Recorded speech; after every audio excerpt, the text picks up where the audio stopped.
Te invito a leer la Biblia en un año. Hola amigos de Buscando a Jesucristo, mi nombre es María Luisa y voy a continuar leyendo Segunda de Samuel del capítulo 4 al capítulo 7. Bienvenidos. Segunda de Samuel, capítulo 4. Cuando Isboset, el hijo de Saúl, se enteró de la muerte de Abner en Hebrón, se acobardó y todo Israel quedó paralizado de miedo. Ahora bien, había dos hermanos, Baana y Recab, que eran capitanes de los destacamentos de asalto de Isboset. Eran hijos de Rimón, un miembro de la tribu de Benjamín que vivía en Berot. La ciudad de Berot ahora forma parte del territorio de Benjamín, porque los habitantes originarios de Berot huyeron a Gitaim, donde todavía viven como extranjeros. Jonatán, hijo de Saúl, tuvo un hijo llamado Mefiboset, quien quedó lisiado de niño. Cuando Mefiboset tenía 5 años, llegó la noticia desde Jezreel de que Saúl y Jonatán habían muerto en batalla. Al enterarse la niñera, tomó al niño y huyó, pero con el apuro se le cayó y quedó lisiado.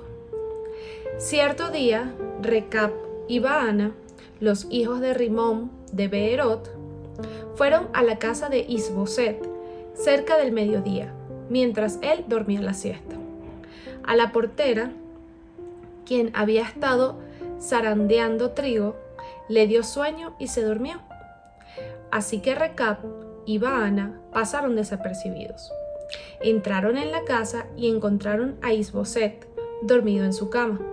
Lo golpearon, lo mataron y le cortaron la cabeza. Luego tomaron la cabeza y huyeron durante la noche a través del valle del Jordán. Cuando llegaron a Hebrón, le presentaron la cabeza de Isboset a David y exclamaron: «Mire, aquí está la cabeza de Isboset, el hijo de su enemigo Saúl, quien intentó matarlo. El Señor le ha dado hoy a mi señor, el rey, venganza sobre Saúl y toda su familia». Pero David les dijo a Recab y Baana: «El Señor, quien me salvó de mis enemigos, es mi testigo. Una vez alguien me dijo: Saúl ha muerto, pensando que me traía buenas noticias, pero yo lo agarré y lo maté en Siclac. Esa fue la recompensa que le di por sus noticias. ¿Cuánto más debo recompensar a los hombres malignos que mataron a un hombre inocente en su propia casa mientras estaba en la cama? ¿No debería hacerlos responsables de su sangre y así liberar al mundo de su presencia?». Entonces David ordenó a sus hombres que los mataran, y así lo hicieron. Les cortaron las manos y los pies y colgaron sus cuerpos junto al estanque de Hebrón. Luego tomaron la cabeza de Isboset y la enterraron en la tumba de Abner en Hebrón. Segunda de Samuel, capítulo 5. Luego todas las tribus de Israel fueron a David en Hebrón y le dijeron: «Somos de la misma sangre. En el pasado, cuando Saúl era nuestro rey, en realidad era usted quien dirigía a las fuerzas de Israel».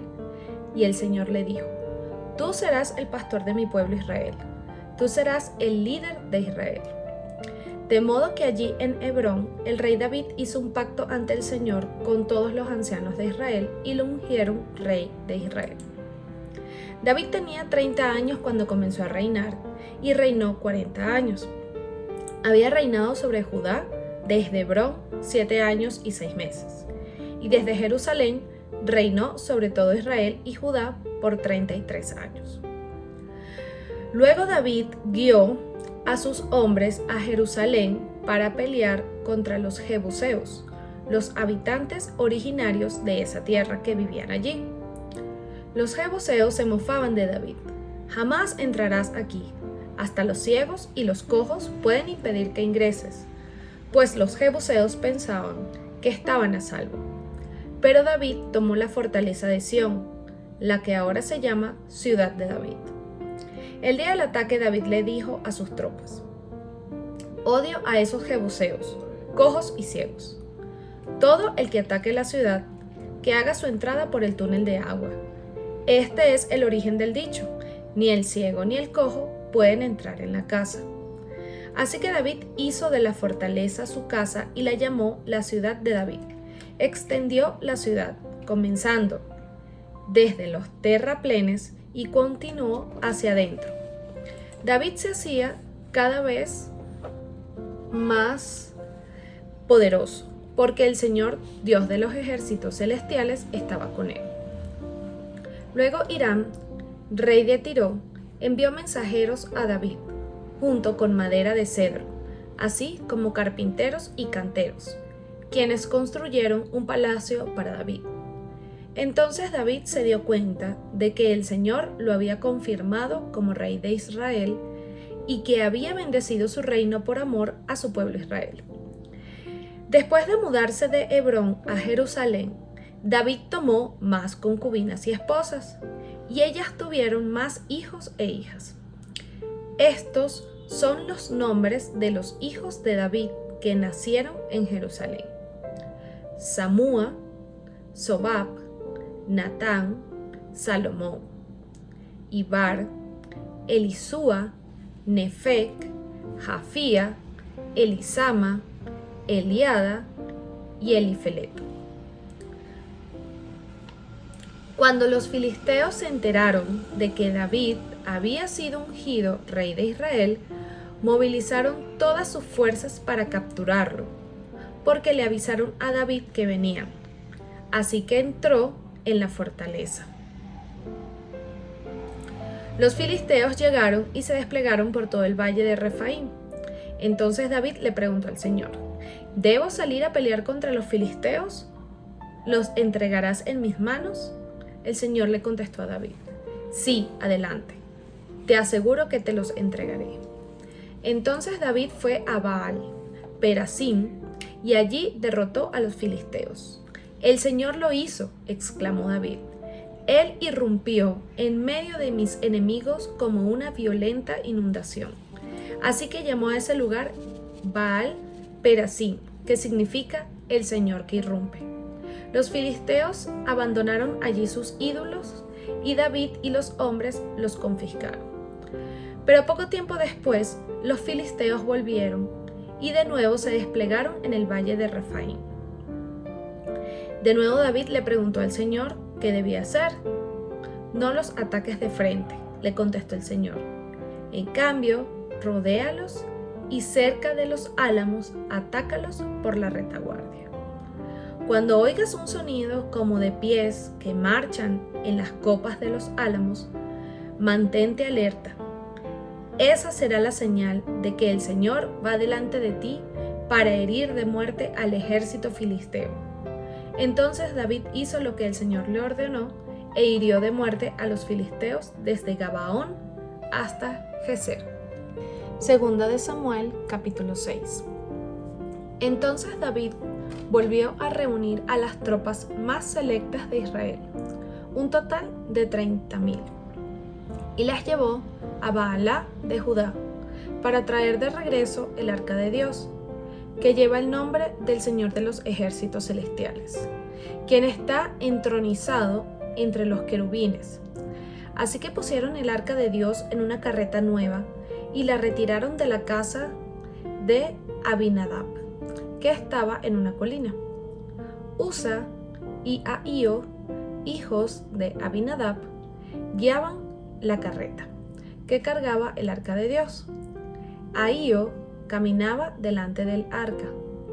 David y todo el pueblo de Israel celebraban ante el Señor, entonando canciones y tocando todo tipo de instrumentos musicales, liras, arpas, panderetas, castañuelas y címbalos.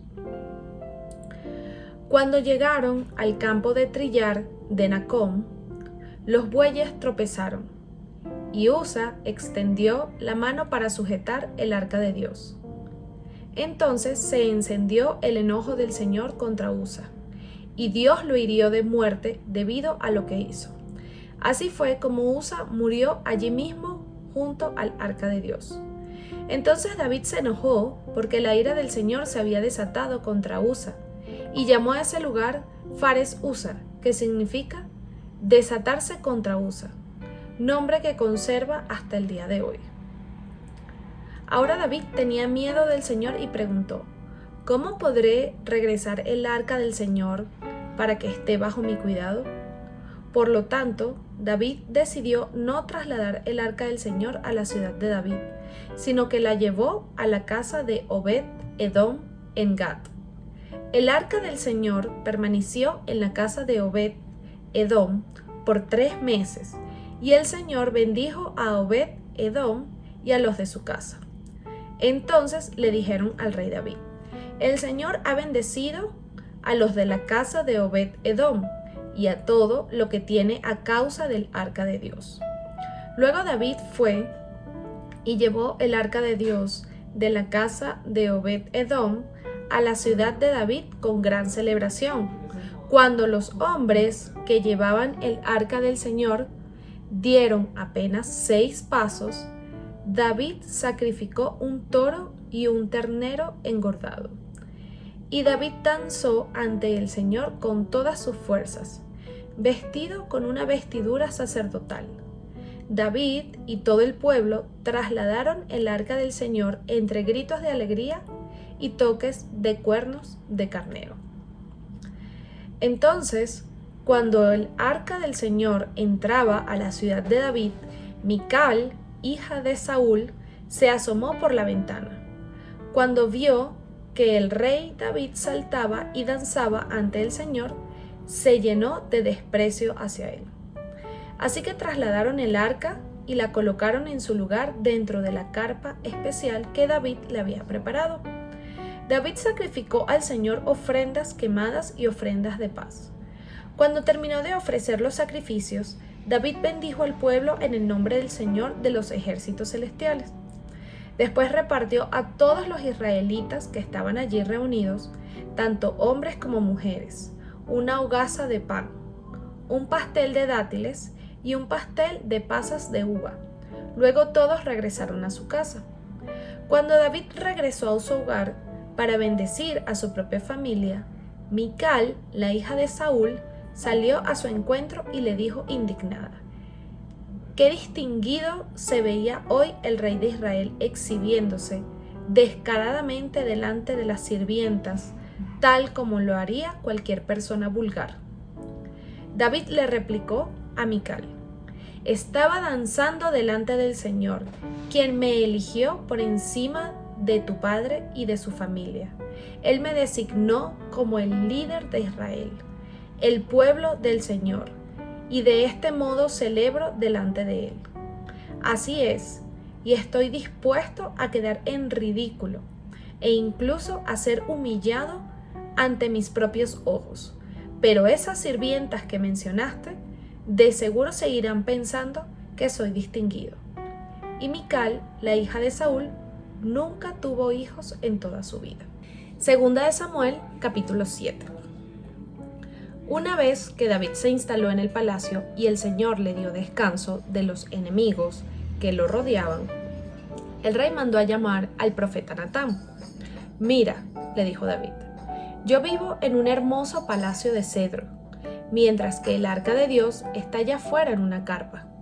Natán le respondió al rey: «Adelante, haz todo lo que tienes pensado porque el Señor está contigo». Pero esa misma noche el Señor le dijo a Natán: «Ve y dile a mi siervo David, esto ha declarado el Señor.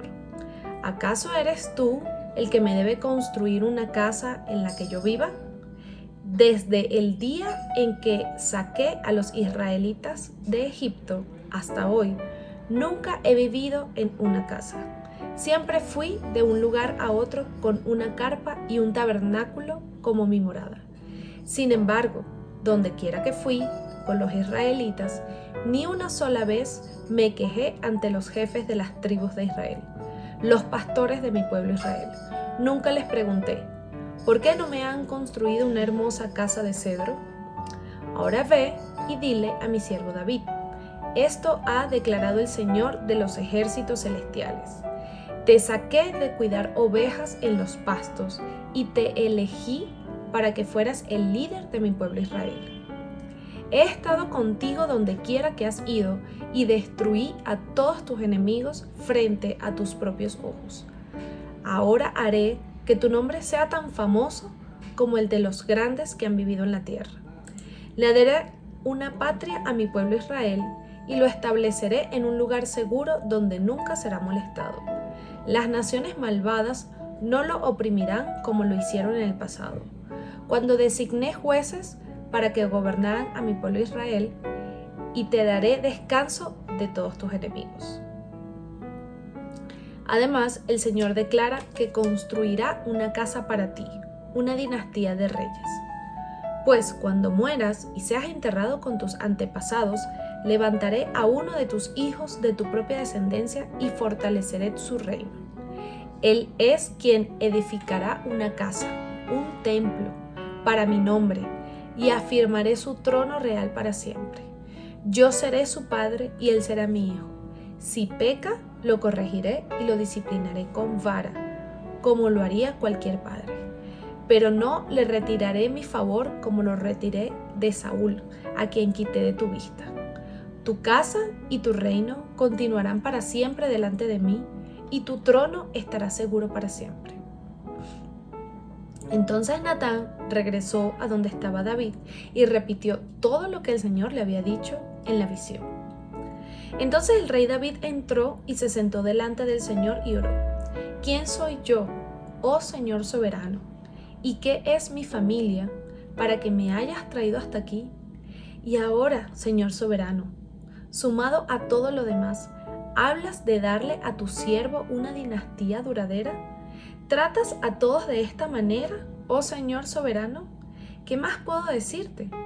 Tú sabes cómo es realmente tu siervo, Señor soberano. Debido a tu promesa y según tu voluntad hiciste todas esas grandes cosas y las diste a conocer a tu siervo. ¡Qué grande eres, oh Señor soberano! No hay nadie como tú. Nunca hemos oído de otro Dios como tú. ¿Qué otra nación sobre la tierra es como tu pueblo Israel? ¿Qué otra nación, oh Dios, has redimido de la esclavitud para que sea tu pueblo? Te hiciste un gran nombre cuando redimiste a tu pueblo de Egipto. Realizaste imponentes milagros y expulsaste a las naciones y a los dioses que le impidieron el paso. Hiciste de Israel tu pueblo para siempre, y tú, oh Señor, llegaste a ser su Dios. Y ahora, oh Señor Dios, yo soy tu siervo. Haz lo que prometiste respecto a mí y a mi familia. Confírmalo como una promesa que durará para siempre. Que tu nombre sea honrado para siempre, de modo que todos digan: el Señor de los ejércitos celestiales es Dios sobre Israel. Que la casa de tu siervo David permanezca delante de ti para siempre. Oh Señor de los ejércitos celestiales, Dios de Israel, yo me he atrevido a elevarte esta oración porque le revelaste todo esto a tu siervo con las siguientes palabras: construiré una casa para ti, una dinastía de reyes, pues tú eres Dios. Oh Señor soberano, tus palabras son verdad y le has prometido estas buenas cosas a tu siervo. Ahora que te complazca bendecir la casa de tu siervo para que permanezca para siempre delante de ti. Has hablado, y cuando concedes una bendición a tu siervo, oh Señor soberano, es una bendición eterna. Amado Padre Celestial, te doy las gracias, Señor Jesús. Gracias porque tu mensaje siempre está allí, siempre recorre muchos kilómetros, muchos años, mucho tiempo, y ahí estás recordándonos que no estamos solos, que así como estuviste con David, como le prometiste su dinastía, así también estás con nosotros. Gracias, Señor Jesús, porque no nos olvidamos de eso que tú nos has prometido. Bendice este espacio y este tiempo y a todos los que lo van a ver próximamente. Todo esto lo pido en tu nombre, tu poderoso nombre, Jesús. Amén. Te invito a leer la Biblia en un año.